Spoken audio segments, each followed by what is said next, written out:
Good morning. I hope you can hear me well today. And welcome to our masterclass about how to revolutionize your marketing.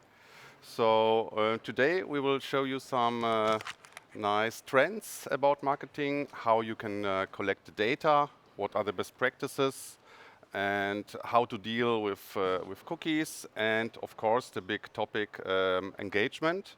So you will also see some nice practical examples how data collection can be gamified and put into some personalization topic. So first of all, let me show you something about the team today on stage. So I'm Arthur Wawczynkiewicz, a quite complicated surname. So I'm a technical consultant, solution architect at Ibexa. We are DXP providers, and I'm mostly working with our partners and customers and help them to collect data, transfer data between different systems, automate processes, and build up complex architectures within international projects. And today, on me on stage, I have my colleague from Ibexa, which is Dennis. Yeah, good morning from my side as well. I'm Dennis. I'm Customer Experience Manager at Ibexa. And coming from a marketing background, I worked with a big agency 3 years ago, then switched to a product with Ibexa, and now looking into the best experience in our product with the customer together. So the customer cases we prepared today are customers from ours. And yeah, we show you how they collect data and how they did the engagement part to kind of just get the data you need and to combine in the end and combine the data and get the segment you want to present specific content to them. And yeah, that's a little bit about me, but next to me is from our sister company, Christian. So Next slide. Hey, nice to meet you all. My name is Christian, Chris. Just one personal note, I'm 34 years old, 2 beautiful dogs. I'm German, but living in Netherlands my whole life. And I'm responsible for the business development in DACH for Qualivio. That means we are a Belgian-based company. We are market leader in France, Netherlands, and now we're trying to expand in the German-speaking countries. And I'm doing that now for 2 years. It's amazing, and I'm super happy to be here today to explain a little bit more how our clients are using gamification to increase engagement and gather first and zero-party data. Thanks. And yeah, for today we have prepared some agenda to guide you through this slot. So first of all, we will show you a little bit about our companies, how we work, where we work, and what are the topics. And then you will get a big topic about engagement, how engage customers, what are the best practices, and how to deal with this. And also the second topic is then how you can maximize your engagement and how you can collect the data. What are the best practices? What are the best strategies? We'll show some examples from daily business, how we handle this with the tools we have, and how you can master this kind of campaigns. What are the best ways to do this? And at the end, you will also get a nice checklist for your daily business, what you should have some key takeaways to handle and master your data. And this stream will also be on YouTube, so you can check it later on. It's available after this session. So first of all, we are from 2 companies currently. One's from Ibexa, which is the DXP provider, and from our sister company with Qualivio for data collection. Yes, we love the OMR, and we are also on Demexco and all the other events, which are quite nice.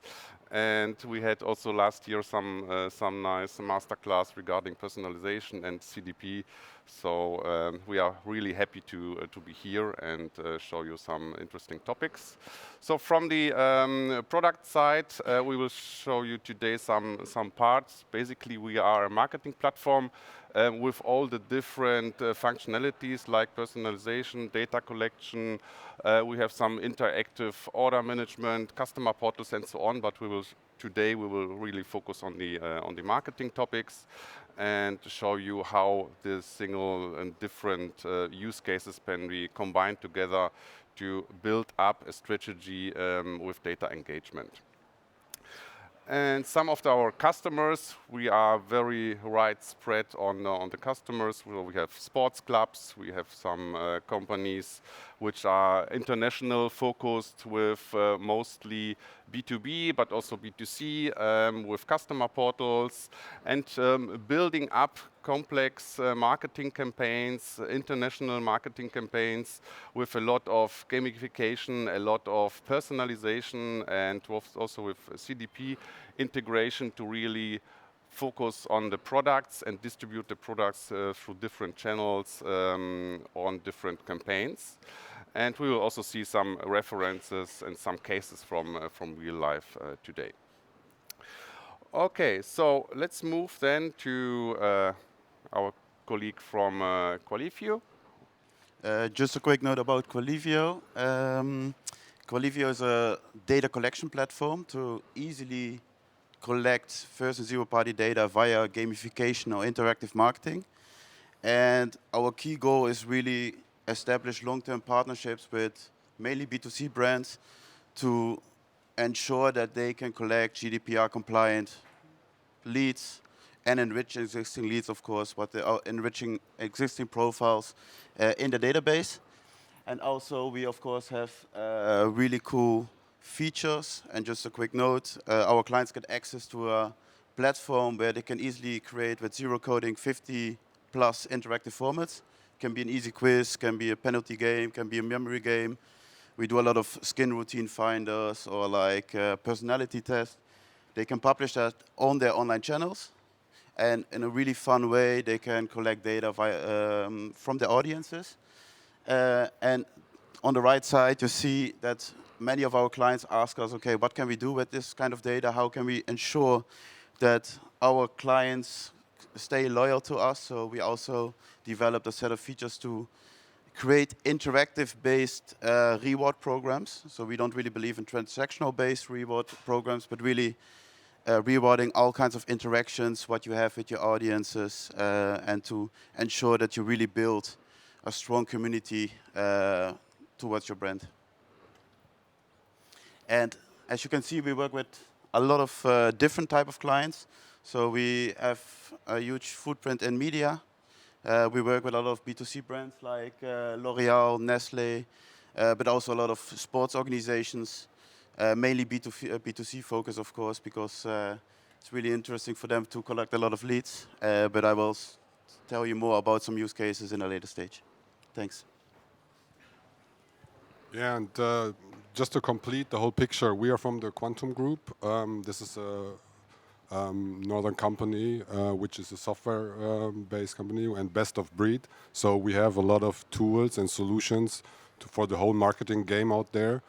Oh, this is really bright. This is complete. We started Actito. You can do your marketing automation. Probably a lot of people of you know seen this, a very performant video platform. We have a CDP with Raptor in place. So all this, and of course Qualifio to combine, and the rest you will see, and you probably have heard about already. So this is the Quantum Group. We are part of this as Ibexa, and we have this complete marketing picture for you to be aware of both in all situations. But I just wanted to. I just saw that you have Paris Saint-Germain as a client, and we have the BVB. Not going into detail for tomorrow, for yesterday, I'm saying. But I'm from Dortmund a little bit, so that's pretty okay. But let's put this a little bit into the marketing. All the engagement topic, put this into a marketing spectrum. So it's all about engagement today. And just giving you some numbers, I found out McKinsey is going that 71% of the customers are expecting personalized experience on websites, applications, or wherever. So it's really important to collect data, to use the data, and personalize the content presented to the audience, to your audience with the specific brand. And even more are upset when this doesn't happen. I mean, we all know what happens when you delete your cookies, right? So just some more numbers here. The organization's biggest challenge, what they're facing, right? So personalizing communications. I now know if you are really good into personalize your communication with your audience. I hope you are. We will show you how you can do this to get it a little bit better. But this is something what's important for most of the brands out there, to just get the personalized content and present the best experience in the end to the customer out there and to the user. Some more numbers here. 34% of customers are willing to share data, which is, it's okay. 34%, it's not that much. We're getting better, but of course we have some GDPR. I mean, we all are from Germany, so we know the GDPR pretty good, and it's pretty tough, and we will go into this double opt-in thing later, but this is pretty tough. But the people are willing to share data, which is very important. 70% consumers are willing to share data when they get benefits, which is even more important to just put in place and to remember that if you give the people something out there, then they give the data. It's easy to collect email addresses or even phone numbers if you want.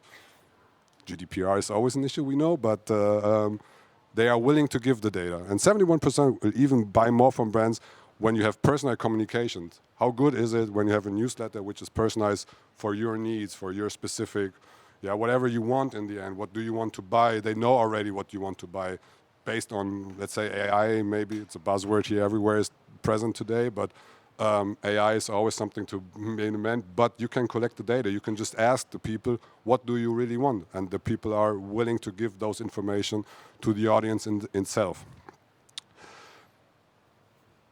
Of course, engagement. We all know this marketing funnel, right? We started with the awareness, then we go into engagement, into action, and we end up in the performance back then. And loyalty, of course, is something to go as there as well. But if you understand engagement in marketing, it's really, really beneficial for brands to have a good I mean, I show you later now why.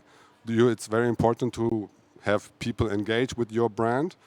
I mean, it's very, I mean, you would say it's normal to know and you're all aware of, but if you really do this good, it's really important to keep the customer over the complete customer journey, in the end, loyal with your brand, so they can rebuy, rewrite, read your articles, whatever you do as your brand. And so it's very important to keep those people engaged with your brand and with, in the end, your products. And because what the best thing that happens is you end up having somebody buy your products and make money. Why is it so crucial? That's a good question to see, and always something to remember. I mean, it's building relationships, of course, first of all. I mean, it's important that you build the relationship. People who are engaging with your brands, you have a good relationship with. It's always good to have this. This means brand awareness, engaging people. We all know those algorithms out there and on social media and everything. If you have somebody engaging with a post, with a like, with a share, whatever, you will raise the awareness and you will raise your brand awareness in the end. And this means, of course, an increased reach. You know, I mean, if we all know this, that you push and like, and it will raise. I mean, how many influencers are here that does like share my like, share, and that you get an increased reach. Of course, if you get engaged people, and especially when you have people that engage more often with your brand, and other people see this, then it's very important to see and look at this. You know, you get customer feedback.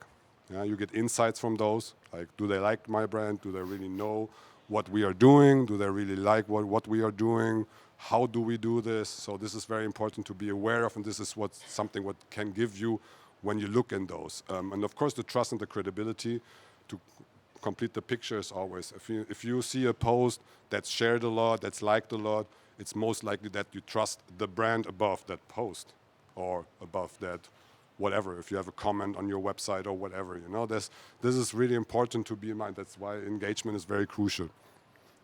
We have 4 other topics, which is, of course, engagement is beneficial and very crucial for the marketing game. It's, I mean, conversion opportunities, you know, that in the end, if you have this personalized experience for the end audience, of course, you optimize your conversion, you know, that whatever that means. Is it something where they click on it? If there's something in the end what they buy, that's of course something where with a good of engagement, you have a good of opportunities to convert those prospects maybe into customers, and even in the best, in the loyal customer. A social proof is something, of course, which is crucial. I mean, on the social, you know, you need to get proof that you are out there, that you have something what to believe in. What is it? Sustainability or something else, you know, that something where the people engage with and what they see themselves in the brand with you. So engagement is here very, very good. Of course, optimizing, if you see people not acting really good with your brand, it's something where it's very important to see this and optimize your campaigns, optimize something better. If you follow those KPIs, which is an engagement KPI, then of course you need to be aware that you can, in the end, have a better conversion and of course a competitive advantage in the end to the end audience and to the other brands out there, because you will follow and you will see this engagement, maybe even upfront before your brand is going down or something, that this is very important to be aware of. And those are very important. If we're talking about those engagement, and we all know this customer journey, right? We start with the awareness and we end up with some customer loyalty in the end. So this is very to see this experience gap in between. And this is where we look into engagement. Engagement is, of course, a little bit more in the middle, right? Starting, of course, at the awareness, but awareness is more than just yelling out there. We are there, we have this, we have that, you know. But when you get the people to engage with your brand, of course, in the end, you will have this one little piece where you can start off from to build this relationship over the complete customer journey with the end user itself. So the brand is very, very, very unique to the people and very personalized. So this is very, and in this digital transformation for the customers, the brands out there, the 69% of the CEOs, they are improving and think that improving this customer experience is the most important part out there. Probably we all know that if you go to a brand, if they interact with you, this brand is sending you good newsletters, good push notifications. Whatever you are receiving from this brand, we all know we have a good experience, and this very good experience to keep the customer loyal in the end. That's what all we need. You want to rebuy the people, that they rebuy the products. You want to keep them there, keep them loyal, grow with the customer. And I mean, we all know those marketing I'm sorry. We all know those marketing campaigns out there to keep you in the end loyal. That's the most important and the best picture in the end. What you want with the end user, that they stay with you, that they stick with the brand, and of course in the end rebuy your products. So this is very good if you talk about this experience gap, because a lot of brands and companies out there, they have this gap. They somehow lose the traction of the end user, to whatever reason, but it's more, and we show you later with some use cases, how can you have this, I mean, coming from a lead generation with gamification, for example, but have other brands out there, and we show you later with Aven, which is from Pierre Fabre, where they ask the user, what hair color do you have, or what skin, is it dry skin, wet skin, so just to personalize the experience on the website, on a whatever channels you want, you know, that's very, very important to have in mind. Let me drink something first. We have some time, huh? We have some time, I think. I'm sorry. Okay. Looking at some marketing trends, nothing's probably so new. I mean, it's from 2022. Video still out there, you know. It's big. Video is the thing, of course. Always, like people interact with video more than they do with pictures. They love videos, short videos, longer videos. That's not that important anymore, but it's very important to have, moving content, I would say. together with interactive content. We are going into this gamification later, that this interactive content is something really, really important to have in mind, and to see and have those users interact with your content, with your brand in the end. Of course, user-generated content. We all know this. We are reusing content from users. That's something where engagement is very crucial. I mean, in the end, you have when somebody reposts, which is a big influencer or something, you will have big audience. You have to trust what we all spoke about. You have the personalization and AI. Of course, nothing is in those 2 days without personalization and AI, and we are getting better. So data is key here. Collecting data. We go into this later, and have this together with maybe large language models, getting bigger, broader audience, having better AI, focused personalization and personalized content to the end user, which is very important. And if you listen to me, then you know why, because I explained it before. But going further, voice search. Voice search is something. I don't know about this, to be honest. It's a trend. Of course, it's out there as a trend. But do we really use the voice search?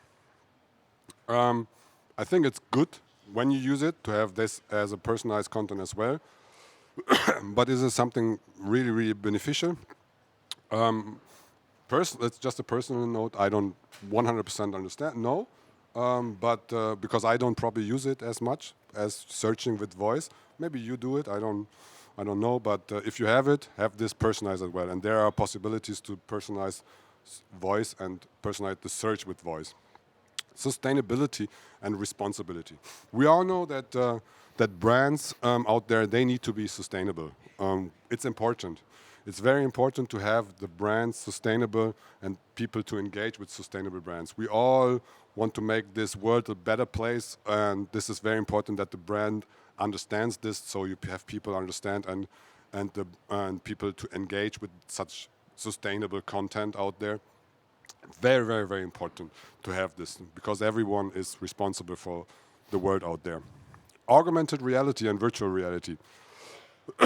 Another nice one, because this is really, really cool to have engagement, of course, with augmented. Is it something where you have something you can dress? You know, you have your picture and you can dress the pants, the t-shirt, whatever, on directly with some augmented reality, see how it looks, how it fits you.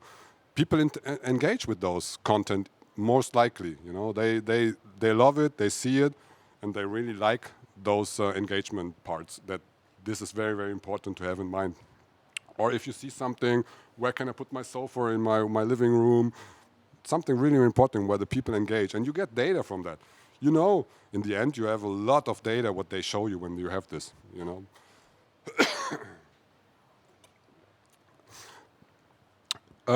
Inclusivity and diverse.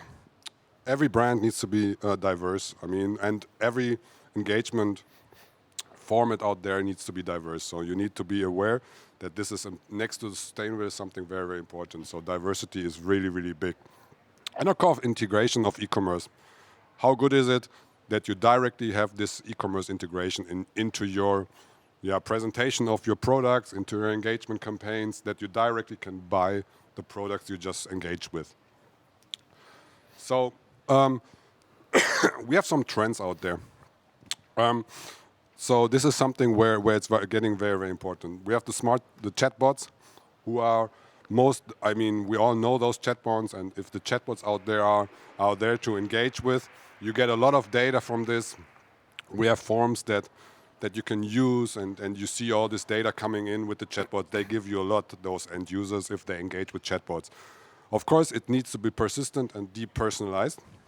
Very important to have this personalized. I'm just repeating this, but this is very, very, very, very, very, very crucial. And of course, the CX-driven business value, customer experience is of course king. Data integrity and sustainable. We all know these buzzwords, and we have this omni-channel experience as well. So through all channels, website, app, social media, all those channels you're facing, it's very important to have this personalized engagement and experience to the end user, which is very, very important in the end. And of course, analytics is a very, very trend. We all know have your KPIs in place, have your KPIs to be measured, have your KPIs looked at. It's very important to have this. And engagement is a very, very crucial KPI to go with your brands. And you know what happens out there in the end. Because if you yell out there just, it's nice, but do you know if they are interacting with you? If you don't follow the KPIs. Going back from engagement and putting this into a little bit into an emotional intelligence, emotion experience, I'm sorry. And you always have human connection. Emotions are very, very human. So we all love those cat videos. We all love those videos where something happening, where you laugh, maybe where you cry. It's very, very important to have and build such ads, websites, where you get a little bit of emotion with this. And of course, with this gamification, we all love to win. It has to be reminded. Reminder, memorable, tough word, sorry. And of course, this is something you have to be remembered of. You know, when you see the brand, you interact with this brand, you see a good website, it has to be reminded of, and you have to see it. And then you engage and interact with this brand, most likely and very, very good. User is satisfied in the end if they interact with this. So this is very, very big for emotions. So play with those emotions. So you have your users interact with your brand on a better level. And of course, the positive association is something which you have to be in mind. If you have a brand you laugh about and you have something like a good association with, it's most likely that you follow this brand, that you buy this brand. This is something really, really important in those engagement marketing spectrum. And last but not least, of course, you have to differentiate between those brands. So very good engagement campaigns, very good engagement presentations are very, very good to differentiate between brands. If you have something and you follow in those emotions, you are you're different to other brands maybe. You know, this is very important to keep in mind, that this differentiation is very, very important to get to know you. And in the end, this is something now, when we come back from this marketing spectrum about engagement, and now we are going into, how do you engage with customers? And Christian from Califio, he is showing a little bit how can you do this. He has some use cases, I think. Don't hope from Paris Saint-Germain. Okay, good. So here you go. Oh, good. What do you need to maximize engagement? We truly believe that you really get to know your audiences really well, to personalize, of course, your messaging, your newsletters, your everything what you do, of course, towards your clients and towards your audiences.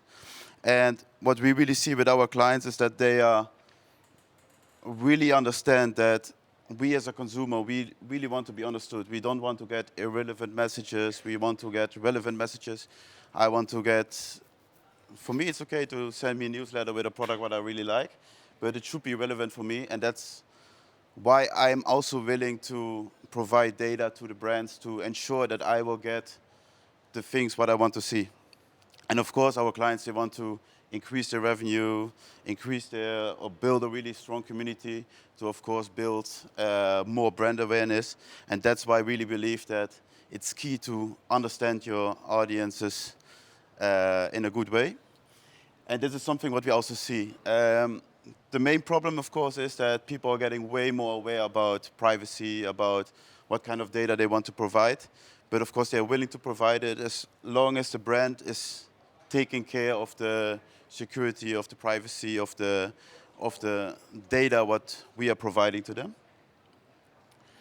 And just to go a little bit back in time, because one of the buzzwords we hear a lot, of course, is the cookieless future. Many of our clients are asking us, okay, how can we collect the data when third-party cookies are disappearing? And just to go a little bit back in time, I think most of you know what a cookie is. A cookie is a small piece of code what is added in your browser to track the activity what you do. And as most of you know, third-party cookies is something what will disappear in future. And I think the key here is to find new ways to gather the data what you want. And I think there are also a lot of consequences nowadays. So it's really crucial for companies to ensure data privacy protection. And we collect a lot of data every year for our clients. They do that themselves, but it's really increase, like the standards and the requirements are increasing every day. And it's also, of course, different in each country. I live in the Netherlands. I think in the Netherlands we are quite easy handing out data. We don't care that much, I have the feeling. When I log in at the government, they have everything for me. So I can everything is digitalized. I have all digitalized profile, and I don't need to do anything anymore.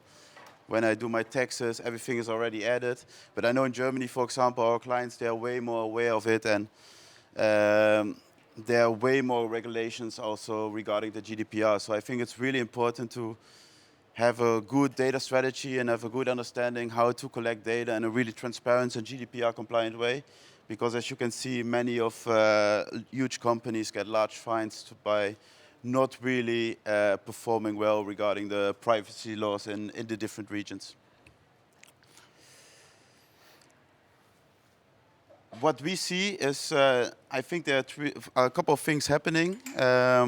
Of course, what I just said, the disappearance of like the cookieless feature, what we are facing, a lot of privacy regulations in those different regions.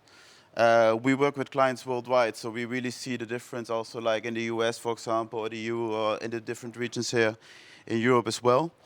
The development of wallet gardens, what makes it more difficult to gather all the data or track the user's behavior in the app. But I think that's one of our key focuses. What we have is that we as a consumer, of course, we really are making it more difficult to share data with the brands. But the weird thing is that we would provide the data if we are benefiting from it. Because this is what we actually see is that 34% of the people are more willing to buy something or to make a purchase if we share relevant data with them. That's also like an example what I already gave in the beginning. I'm kind of a guy, when I see something really nice and I get a discount, I'm sometimes buying it and then I'm not so happy about it, but still I do the purchase because I get some relevant content as well. What we also see is, I will share also a case in a later stage, is that 50% of the people agree to share data if they receive relevant messaging, promotions, or anything like this. I will share a cool example of Purina, for example. They're collecting a lot of data about the animals of their clients. Because I have 2 dogs as well, so if I see something from dogs, it's always good. So they know a lot about myself, they know a lot about audiences, and so they're really able to share relevant messaging just by collecting the right data and collecting the data, what they really need from their audiences. And I think 22% of the people are really willing to share information to ensure better online experiences, like my colleagues already explained. So I think it's really important to ensure that you really gather the right data for your audiences to really make it relevant, to really engage with them in an ongoing basis. What we also believe, and that's what my colleague already mentioned a lot of times, personalization is key. And I think that's why I want to focus not too much on engagement myself today, because my colleagues will do that. I will focus really on the data collection part, because for personalization, you need to know me very well. You need to know where I live. You need to know what I like to do. We do a lot of, for example, with L'Oreal, we do a lot of routine finders, diagnostics. They want to know what kind of skin type I am, what kind of hair color I have, how often I buy certain products or something like this. And this is some data they really need to know to really ensure that they can personalize my experience on the website, in the newsletter, via WhatsApp, anything what you want to do, of course. And I think one of the key things what we always hear from our clients is that they really want to engage in an ongoing basis with the audiences. So not doing one big promotion a year, but really have certain touch points throughout the year to really ensure that they build a strong community with their brand. And that's why we believe that data collection engagement is really key to really provide personalization with your audiences. How to do personalization today? So it's actually the thing what I mentioned before. We truly believe that first and zero-party data collection is key nowadays to really get actionable data, compliant data. So I'm giving the consent so they can use my data. Be super transparent about what you're going to do with that data, how you collect it, and collect it in a really fun way so that I'm really willing to share the data with you as a brand. And of course, it needs to be consented data because otherwise you cannot use it. You just mentioned double opt-in. In Netherlands, for example, we don't need a double opt-in. In Germany, it's mandatory, so it's really important to have the right tools in place to really ensure that you collect consent and GDPR compliant data, what you can really use for your engagement strategy. What is first and zero-party data? I explain it always like this. First-party data, like in both ways, I give the consent. So it's consented data. I will provide the data myself to the clients.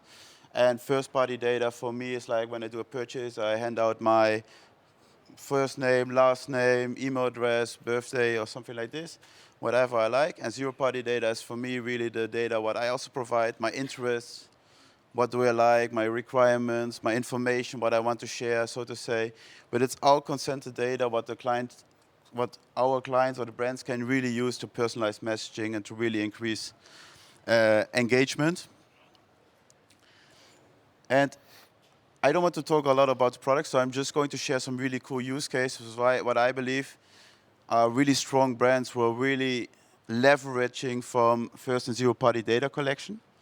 So one of the brands we are working with already for a long time is L'Oréal EMEA. So in many countries, many brands, they are using Qualivio on an ongoing basis to build interactive experiences, publish them on the websites, and collect new profiles.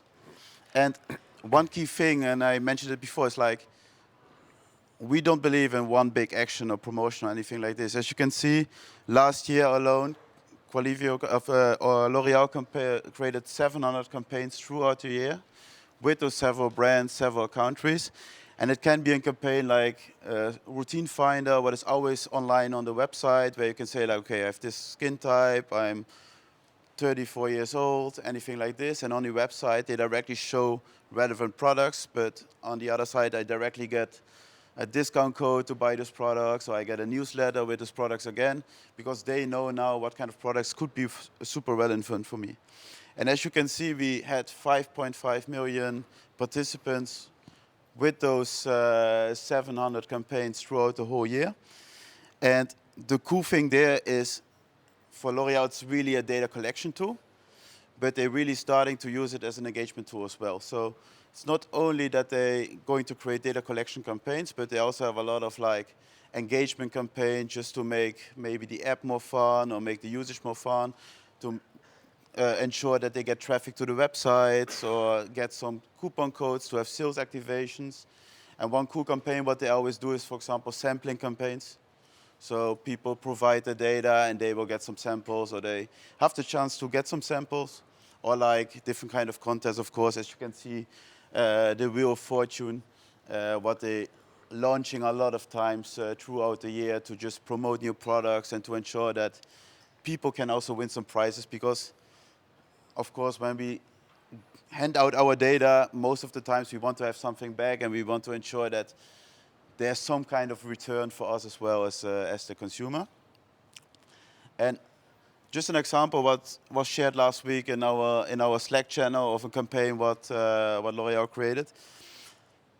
I think it's French. I don't know really what it's saying there, but I think the cool thing is that it's a really super fun way to collect data, because they can create it themselves. They can create different campaigns for each country, because what we also see is what maybe works in Germany doesn't work so well in Netherlands, or doesn't work so well in Sweden. So they are super flexible in how to approach each country and how to make the campaigns attractive, so that they are able to collect the data and really engage with the audiences in those different markets. And it's, I think, a really fun and nice way to ensure that I feel comfortable sharing my data with L'Oreal. Pierre Fabre is another B2C brand. We are going to share the larger use case at the end of the presentation because it's something we do together with Ibexa. But I mentioned this format already a lot of times. But this is really a format to collect zero-party data, and it's like a diagnostic test or like a routine finder or a skin routine finder or hair routine finder, whatever you have. And this is a campaign what is always live on a certain website.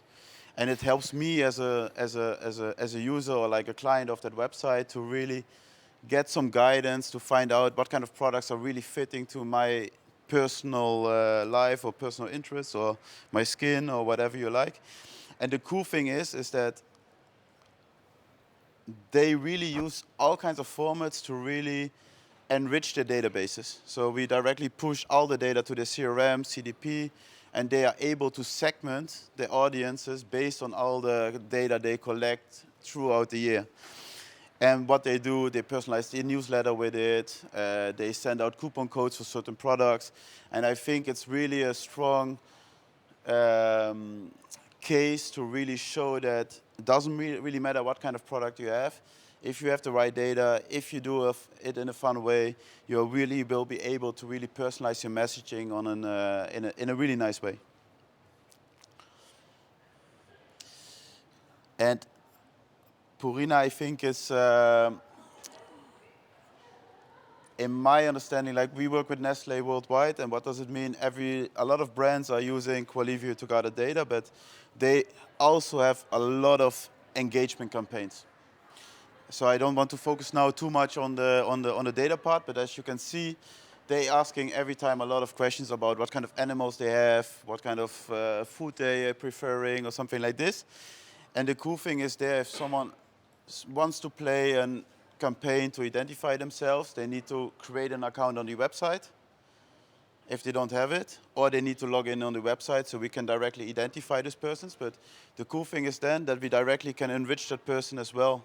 So what Purina is doing throughout like 20, 30 campaigns, they trying to enrich that profile so that I don't get bombarded with like 20, 30 questions at the same time. But throughout the year or throughout all the campaigns, they are able to enrich my profile, my login, every time again. And then they really personalize the newsletters. But as you can see here, they created more than 170 campaigns last year, and only 20 of them were like data collection campaigns. And why I'm going to mention this, because it's also a really cool way to maybe increase open rates of the newsletters, to really increase the interaction with your audiences via really cool games. I mentioned already football clubs are using it a lot. With football clubs, there's a lot of like problematic that during the match days they have a lot of engagement, but in between it's really difficult for them to have certain touch points. And I think Purina is also really a good example that they have a lot of touch points throughout the year to really engage with their clients. And I visited on store once. What they also do, and I think it's a really cool thing, is that they have in-store activations.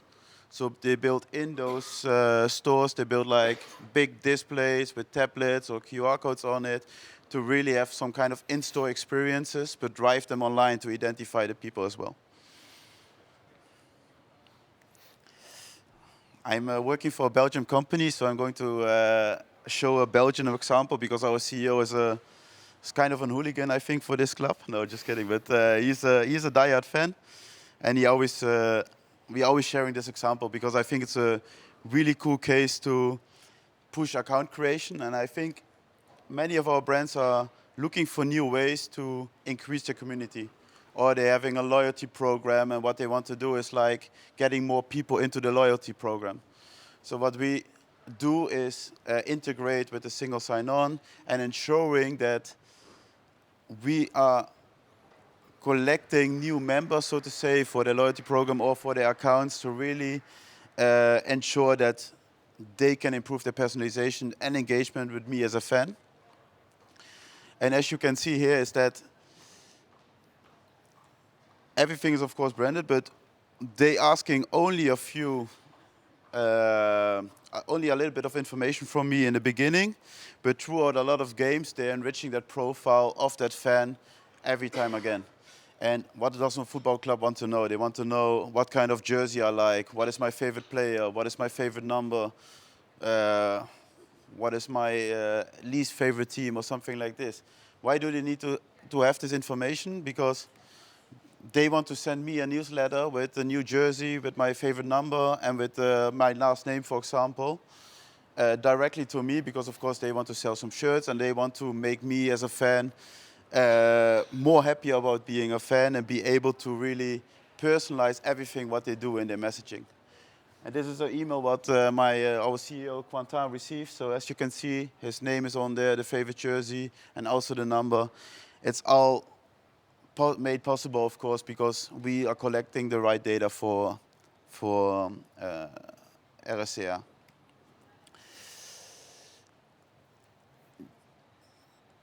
One example about retailers, what we see is that retailers are looking for new ways to really increase loyalty. Before that, you had like the classic providers like Payback, what is all transactional based loyalty. So I do a purchase, I get some points, and everything is fine. But what we hear from a lot of retailers at the moment with conversations is that they are looking for ways to really increase the app usage, for example, to make it for loyal customers more attractive to come back to the store, and not only based on the purchases what they do. So we have a lot of use cases where they interact throughout the app, because the app is of course a really cool way to engage with your audiences. You can do push notifications, you can directly show them like cool discount codes. You have everything is already available in the app. And what many of the retail clients do is that they really have a lot of cool games available to just make it more attractive and to just ensure that me as a user, I will be able to come back to the app every day, because there's maybe an action every day. I can win some discounts, I can win a free product or something like this. So they create traffic, and in return they personalize my messages because they get to know me very well. And the cool thing is, to increase loyalty as well, is that they are rewarding their loyal clients by making certain games or certain contests or certain prizes only available when I made a certain amount of purchases, or I come back every day to the app. So really trying to limit the participations towards their most loyal clients, so to say, to really reward them by interacting with the brand. And last but not least, because we're talking about engagement, so I'm not going to talk about data collection too much with this case, but we believe, but also we hear this also from our clients, is that interaction is super important, and they want to reward interactions with the brand. So it can be that I want to be rewarded by just selecting the newsletter opt-in, or when I create an account, I get points, or when I play a game or read an article, I want to get points. So I think it's a really cool case. It's from Group SEP. Many of them know them maybe from Tefal, all the brands included. But they built for their brand Moulinet interaction-based reward program where they have recipes available, where I can collect points, where I can reach certain levels, just based on the interactions I have with the brand. And I think this is really a key for also to build a strong community as a brand, to really ensure that I, as a consumer, I feel really welcomed, I feel rewarded when I do or share something with the brand. And everything is, of course, sent to all the systems, but as you can see here, the program is not live that long, but 3.3% of the sales is already coming from the members. And it's only live, I think, now for 4 months. So it's already increasing, it's going well, and we really see that this is the way to go, to really ensure that I have visibility of my profile, I can get something in return, because when I collect enough points, of course, I can get prizes, I can get rewards, what I can, of course, use again to really interact or make a purchase with the brand itself. But there are a lot of use cases, of course, with engagement and data collection, but I think one of the key things, and then I will round it up, I think it's super important to have a valid data strategy, to really know what kind of data do you want to collect, what do you want to know from your audiences to ensure personalization. Because not relevant data is also data what is like dirty, what you cannot use, and what is just like using a lot of space in your database. So really ensure what kind of data do you want to collect, how do you want to collect it, make sure it's GDPR compliant, it's consented, and you really ensure that I feel comfortable as a consumer to share data with the brand and to really ensure that I will come back and build a strong community out of that and really adopt new data collection methods like first and zero party data is a big buzzword. There are many ways to collect this data, but I think it's really key to differentiate also from the market, to differentiate, to really find new ways to make it more attractive for the consumer, but also to find new ways for each market or each brand to really ensure that me as a consumer, I'm really willing to come back and feel comfortable handing out the data. And that's rounded it up. So I will give the mic back to you. Yeah, so yeah, thank you very much. That was very interesting to get all this real life cases and how the big customers internationally collect the data. And as we saw, data collection and engagement is a really long-term journey. So you build up the profiles for the customers and try to use the gamification again and again to collect some more profiles, some more data, to get more specific interests on your target group, to build up a profile which can be later used to personalize the newsletters and WhatsApp channels and videos, products, and so on, what we have seen in the real case examples. And we support our customers with the complete journey. It starts with the kind of easy gamification with getting some email addresses, then enriching the profile, and most of the customers at the end have some complex commerce tracks where they sell the products, sell personalized products, and have also order tracking and so on. So everything what belongs to this complete customer journey as is possible, and interact with different systems. And in the next step, we will now see how we can do this engagement strategies. How does it look like, and how we can interact with the different systems. And we have also heard something about we transfer data to CRM systems and get the profiles, integrate some CDPs. So we can see now how this can really start with some products. So we have seen it works very well to have some nice gamification for the customers. Here in this case, we have some product of the day you can win. And it's always good to have some vouchers, discounts, some goodies you can provide to your customer. And always when you use some gamification, it should be customized to your product because you want to build up the brand, you want to build up engagement.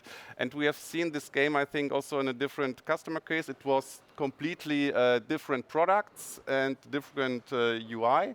And here also for the DACH market, opt-ins are very important. So you can combine this opt-ins. It's optional to opt in for the newsletters or not. So you can keep it open if you just use the data from the customer.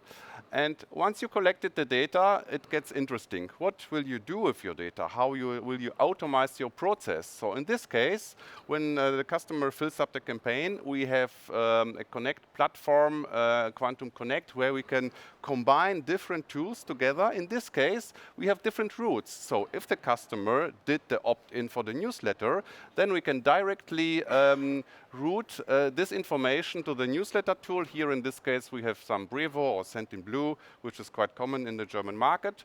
If the customer did not opt in for the newsletter, we transfer the data to the Ecteto marketing platform to use some other strategies with different channels to activate the customer and to work with the customer data and to personalize the products. And yeah, so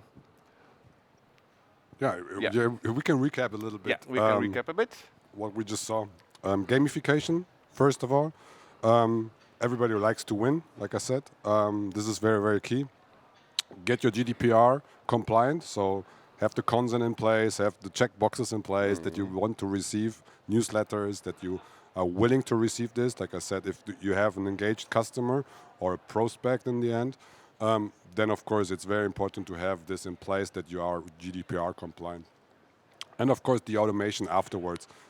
Be aware think about it. What do you want to do with this data? Collecting the data is one thing, but using it, and we will see it later, is something very important. You have to have your strategy in place. So what do you want to do with this data, what the customer is giving you? So use it for email marketing, WhatsApp, push notifications in your app, whatever you want to do, but have this strategy in mind. Yeah, so you need always to have a long-term plan on this strategy. So first, now we collected just an email address and opt-in, and we can already interact with our customer and send some newsletters for follow-ups and so on. So in the next step, we log in here in the backend, see some statistics about how our campaigns are working and so on. But we want to get more data because we have now the profile with the email address, and we want to collect some more information. We saw for the customer cases, L'Oreal and so on, where you need to build up the profile of the customer. So we want to set another campaign where we can gather more information from the customer, so to really fill up the profile. And of course, it's important the channel and also the timing when you post your campaigns and on which channel you post the campaigns. So you need to have a plan and control because this is really key to have the right campaign at the right place in the right time.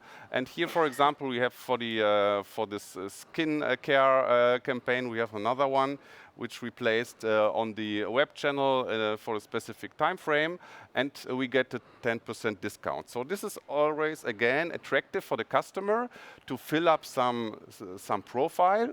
We get information about which skin type and which products are interested for the customer.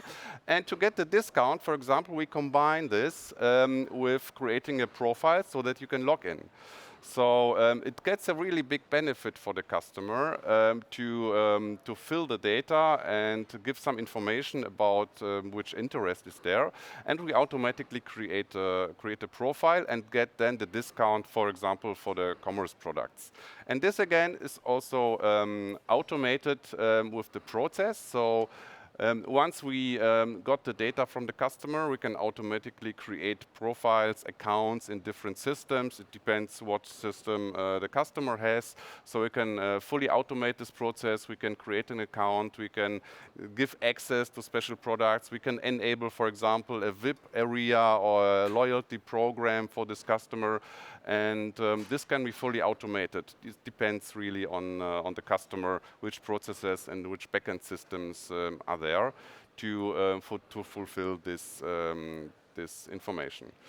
Okay, so some nice recap for this. Yeah, what did we just see? I mean, we just saw this, a little bit further. We had a new campaign running, and we are now creating automatically an account for this end user. So we have this timing, and channel is key. So be important in your strategy. When do you want to publish it? And this is very important to have in mind, of course, because you need the right timing and you need the right place. Another one is data-driven. Again, what do you do with data, what you get? Create the account, send automatic newsletters, and have the execution in mind. I mean, this is all about the strategy in the end. And of course, the interest group of targeting, so create segments. You can segment based on this data your group and your interests, so in the end user, and personalize the content delivered to this end user. So this is really important to have in mind. We saw some tools here. So this is combining, of course, all the different tools here with automation tool. We have the DXP with Ibexa. We have Qualify as the one gathering the data. You can fill out this gamification. So it's just we just see in the combination of all those tools in the end and automate the process behind it.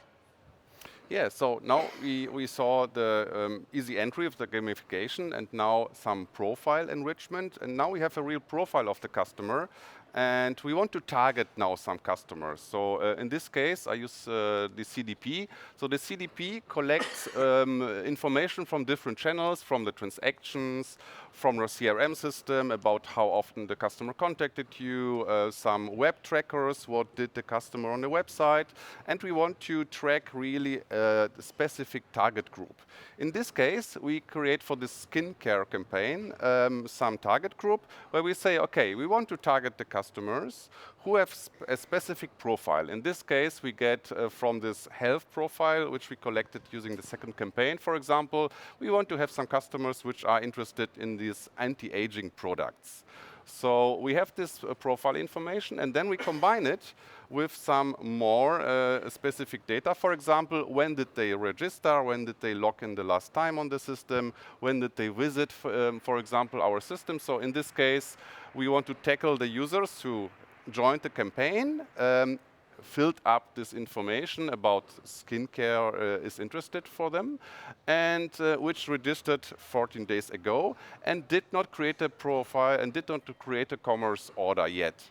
So we get this information from the different systems, collect them in the CDP, and have then a possibility to create some nice target group. And this target group can be then activated to different systems using some connect platforms.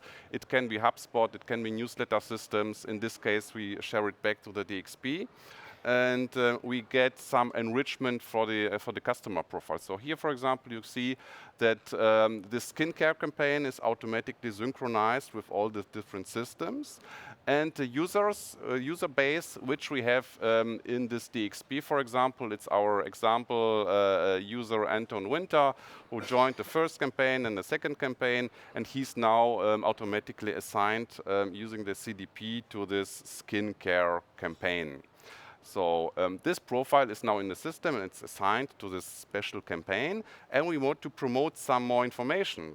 In this case, we want to create some special skincare product catalog. So we create a dedicated catalog from our PIM system where we focus on the special product type, because we know this customer group is interested into anti-aging products. So we filter out some anti-aging products and make a dedicated product catalog for them to have better experience when they come back on our website. So in the next step, we have now this this product catalog, and when the user comes back to our site, then we want to have a better experience for him. So we added our landing page. And because currently on the landing page we have some standard products which all the users who join our website get the same products, but we know we want to now tackle especially on this anti-aging campaign and the users which are interested in this product.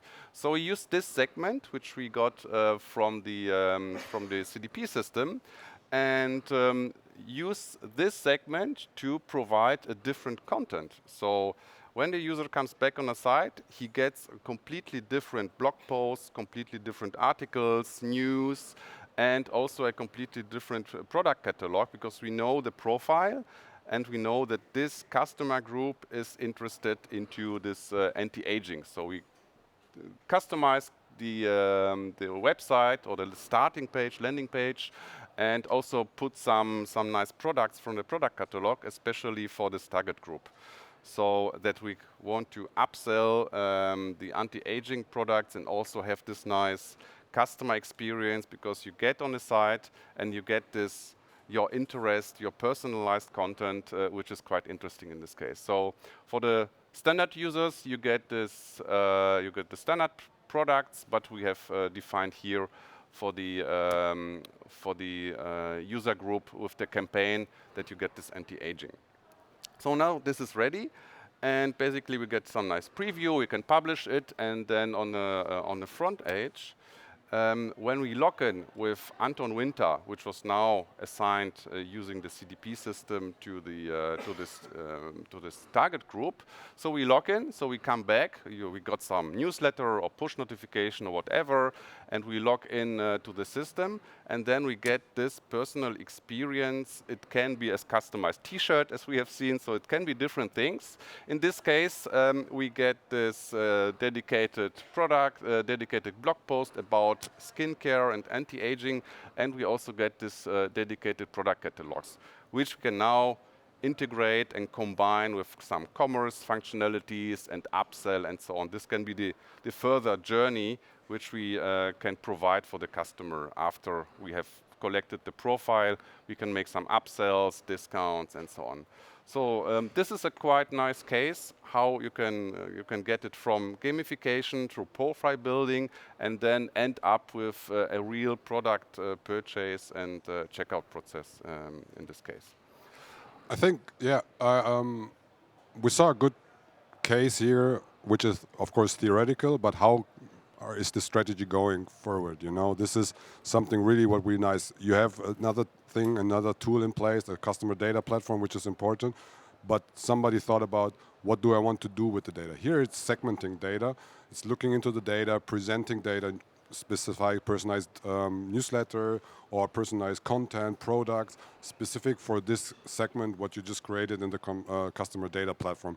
This is important to fulfill into your strategy. So very, really good of orchestrating those target groups in the end. That we're talking a lot about engagement, collecting the data, but using the data, presenting personalized content to this is very key in the end, so that you can easily sell your products to the customer, like here for the anti-aging part, or sell skincare products. So this is very important and a very nice use case, a theoretical one though, to just show what you can do with this data complete on the customer journey. And we're not talking about the loyalty part.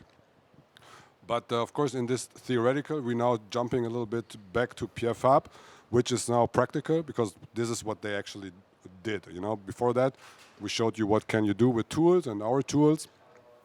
And here with PFAP is something where they had a strategy. You know, that's first of all, we're talking about the data collection, what you want to do, but this is what they did. You know, they built a strategy for doing campaigning, doing a lot of campaigns with them, and establish the database of their users, of their data, launch welcome campaigns, welcome gamification tools, whatever you want to do to just gather the data.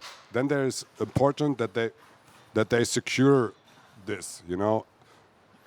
Have your CRM dashboard, you know, you need your dashboard, you need to have your KPIs set, you need to look into, and that's what they did. They looked into this, they have their KPIs, their measurement of their campaigns. Is this performing well, is this not performing? This is something really to have in mind. And of course, re-engagement is key, you know. Of course, you have the people come to your website, to your app, and then you want to re-engage them, to keep them loyal, to keep them on there. I mean, PFAP is probably a brand. I mean, I know Avan and Ducré, for example, that's part of PFAP.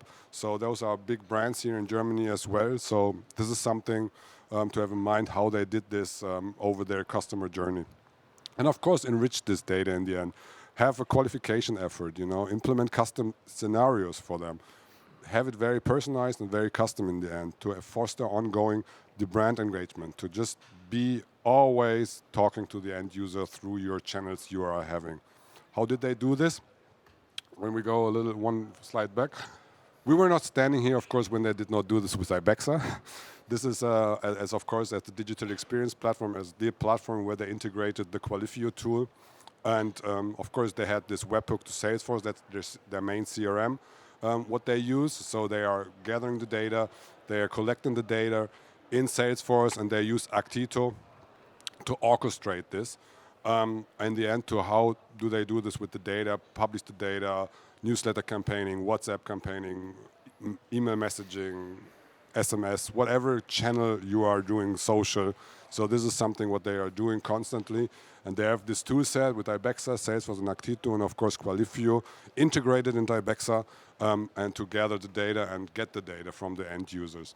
And I think to finalize here, we have some stats from them. In the end. And Christian, as from Qualifio, he knows already. So here you go. My last part. I'm not going to talk too much about Qualifio now, but Pierre Fabre, I think, is kind of a niche brand. I think what is really cool is that they have a lot of brands, but they really have a cool data collection strategy, and they're really engaging a lot with their audiences on the screen. And I just want to show 3 examples. Also, just to give you a little bit of inspiration what they do. So one of the campaigns, it's a jackpot game, everyone knows, many brands are doing it. It's not something really special, but it's a really nice way to easily collect data. And as you can see here is that They launched this only in France by the summer, collected almost 2,000 opt-in just with one campaign, and as you can see, they had more than 300 campaigns live throughout the year, and it's just a really easy example what they had live on a certain website just for a summer campaign, a regional campaign. They do a lot of diagnostic tests. I think we explained a lot of times, so I'm not going to explain the diagnostic again. But why I wanted to show this is that I mentioned it before, like not every campaign maybe works in each country or each market. So as you can see here, they had more than 5,000 participants, but almost half of it came only from Greece. But they launched it in several countries. So what they identified is that this campaign is maybe super strong for Greece because they like those products and all that kind of stuff. But for other countries, it's maybe less relevant. So they just tweaked it, changed it to make it more personalized and more relevant for the other countries as well. And last but not least, I think it's an always-on diagnostic again. Because it's common client, of course, we talk a lot now about Pierre Fabre now, and it's also a really cool case what we have with the skin routine finders. But of course, you can do way more with that. But it's an always-on campaign launched in 14 countries. Here we see that some countries it's performing better than other countries as well. But as you can see here, they just collected 13,000 leads because there were more participants, but only 13,000 opt-in, only with one campaign. And I think it's a really cool way to make the customer experience on the website really well, to activate sales. I think everyone needs to sell the products, otherwise they will not exist, but really customize the experiences and have something really cool on the website to collect the data you need to have. And that was the Qualivio part. Yeah, thank you very much for so many input and so many nice cases.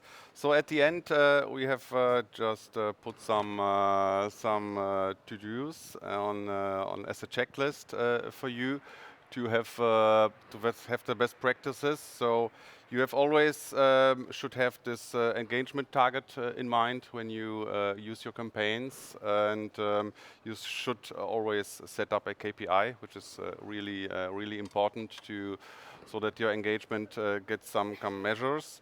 And as we have seen, working with emotions is quite important, and also to build this brand, to have this nice customized gamification, and this results mostly into higher results in getting the data, collecting the data when you have this brand awareness and you combine it with the products, and so you can, on a long term, build up some confidence on the brand if you always use the same games, you use the profile, personalize, and really get this personalized information to the users, personalized campaign.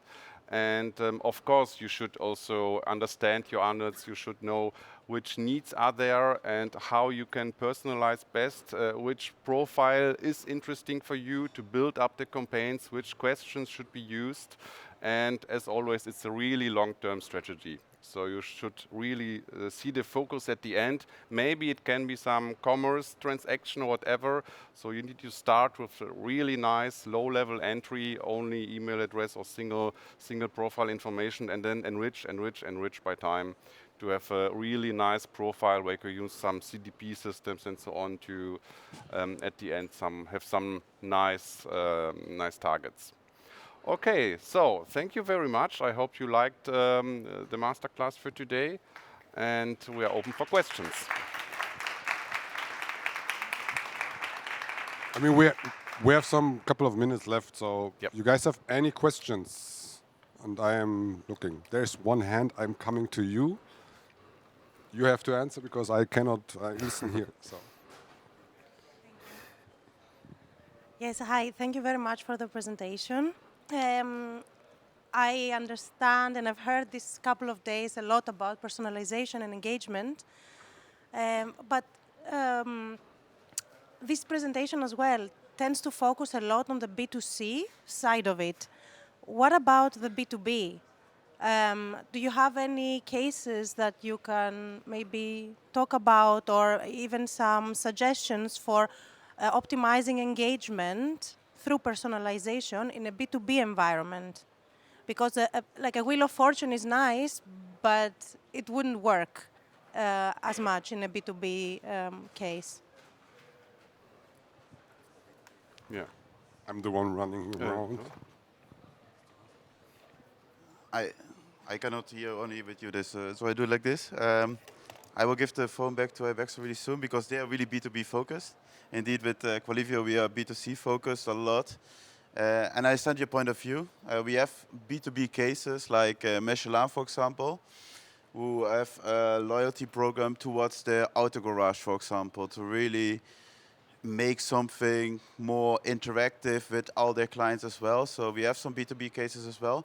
And that's really a way to what is really relevant for your clients and what kind of content should you push to your clients to make it more relevant and what kind of campaigns could work or not.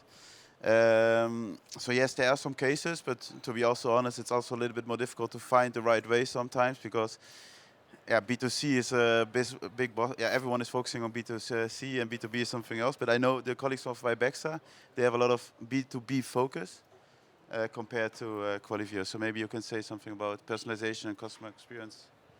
Yeah, I mean, in the end, of course, like you said, the gamification part is really tough for B2B. I mean, there are things that can work, but it's not easy.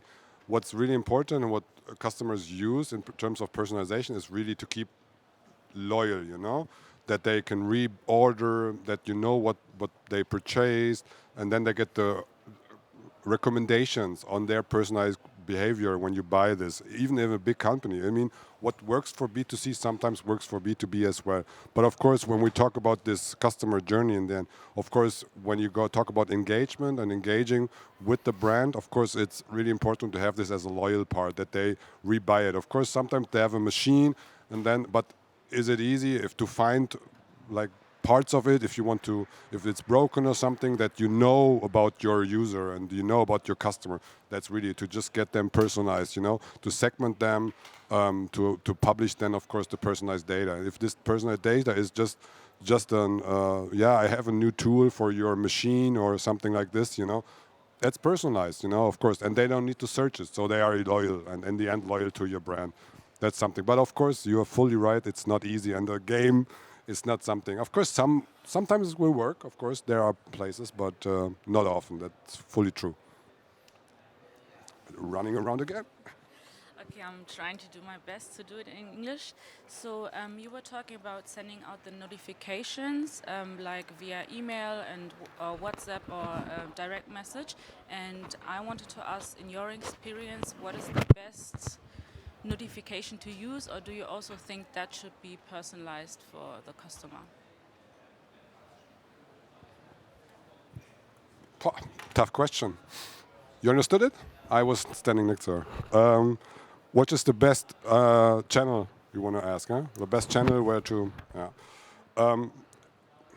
Like always, it depends. No, but of course, email is still. If we talk about B2B, email is still something. B2C.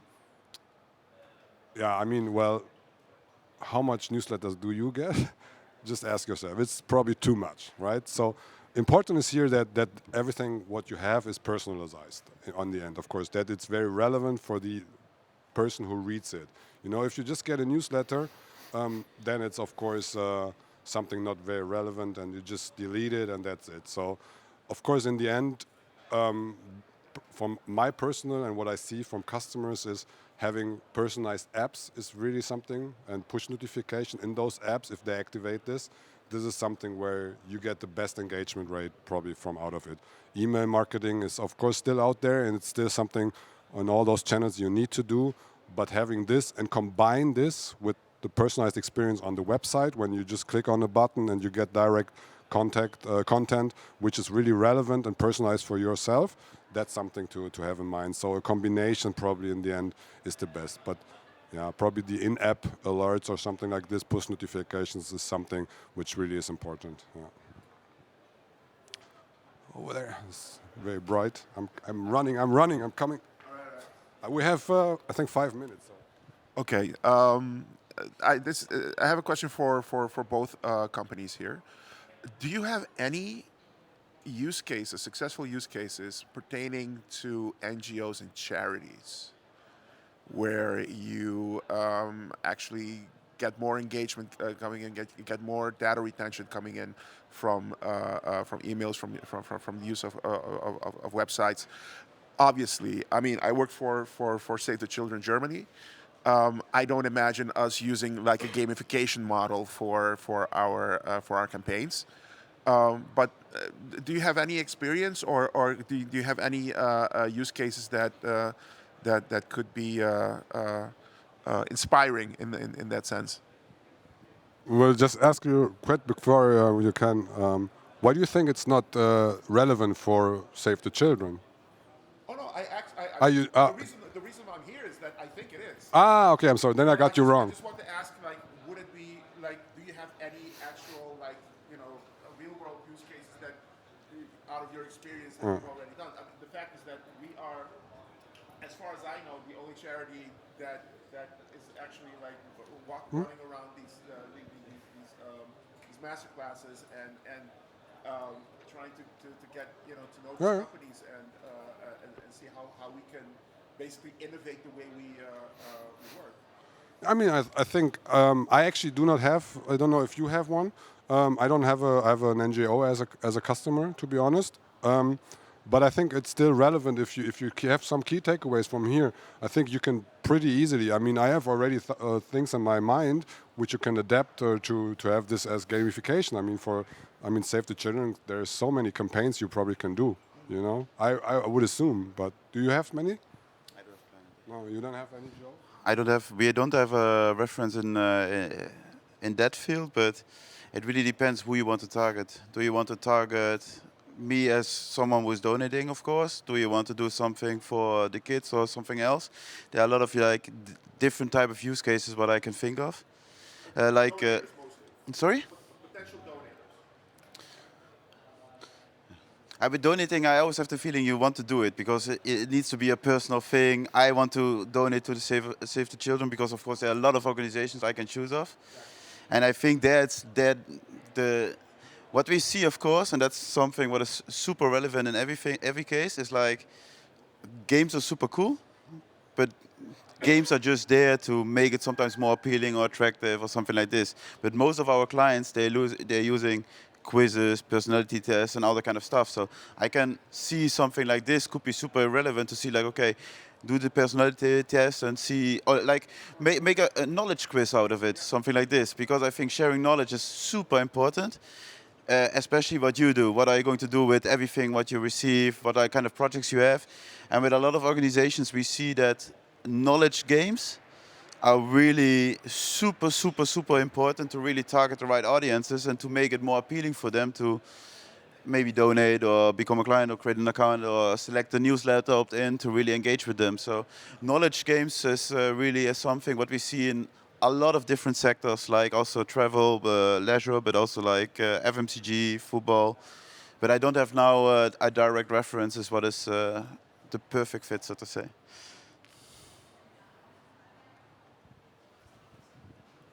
Looking at the time, I think we're through, and my voice kept up. Very dry. Thank you very much for this. Enjoy the rest of the OMR, and have fun. Take care.